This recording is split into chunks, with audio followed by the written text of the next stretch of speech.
Contoh misal kalau kita terjadi kebakaran di lingkungan rumah sakit, bagaimana cara kita menghandle, menyelamati diri kita, menyelamatkan barang-barang kita, menyelamatkan keluarga kita gitu. Jadi di sini akan dijelaskan, jadi memperkenalkan lah ibaratnya suatu instrumen lah. Jadi kita disebutnya safety induction. Jadi safety induction itu jelaskan dari awal terjadinya suatu bencana hingga akhirnya akan dilakukan evakuasi kayak gitu. Jadi di rumah sakit ini sangat riskan sekali apabila terjadi musibah, karena di rumah sakit ini diminimalisirkan jangan pernah terjadi kecelakaan kerja atau musibah gitu. Makanya kita ciptakanlah atau kita produksilah safety induction ini untuk malah bahaya yang tadi itu sih.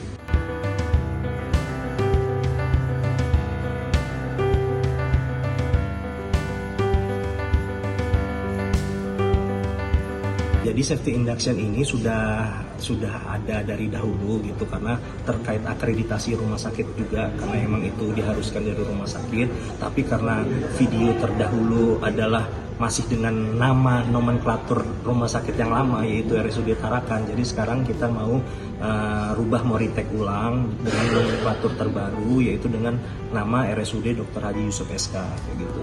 Juga dengan talent-talent yang baru, yang lebih SOP yang lebih terupdate, juga dengan regulasi-regulasi yang lebih terupdate juga seperti itu.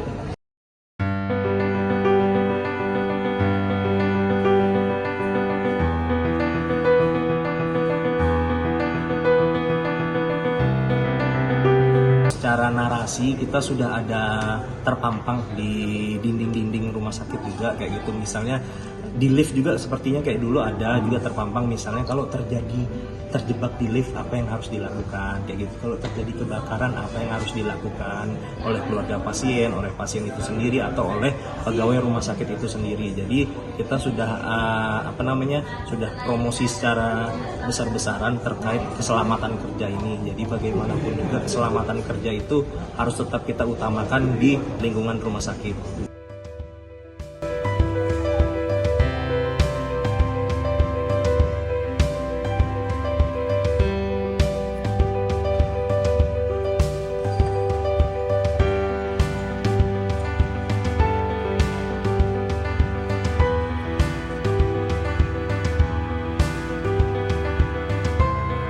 Lantai itu polanya berbeda-beda karena kita ini ada gedung bertingkat ya, jadi masing-masing tingkatan tuh ada tingkatan evakuasinya sendiri-sendiri kayak gitu.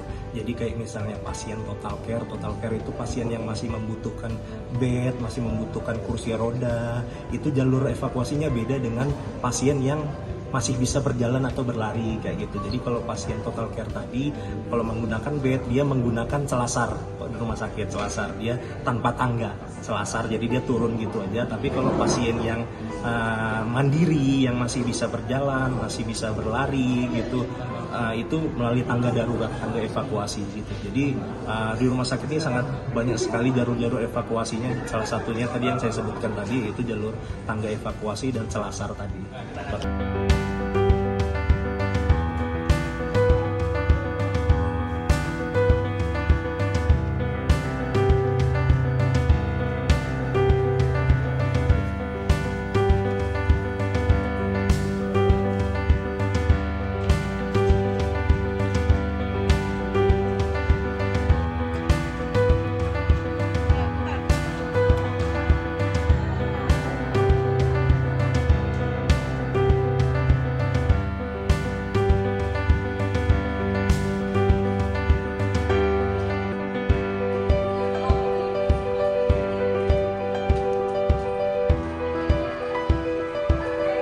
Kalau di ruangan enggak gitu, karena keterbatasan medianya gitu. Cuma kalau yang di aula-aula yang ada pertemuan dengan massa yang jumlah banyak, misalnya ada rapat apa gitu, kita wajib memutarkan safety induction tersebut gitu.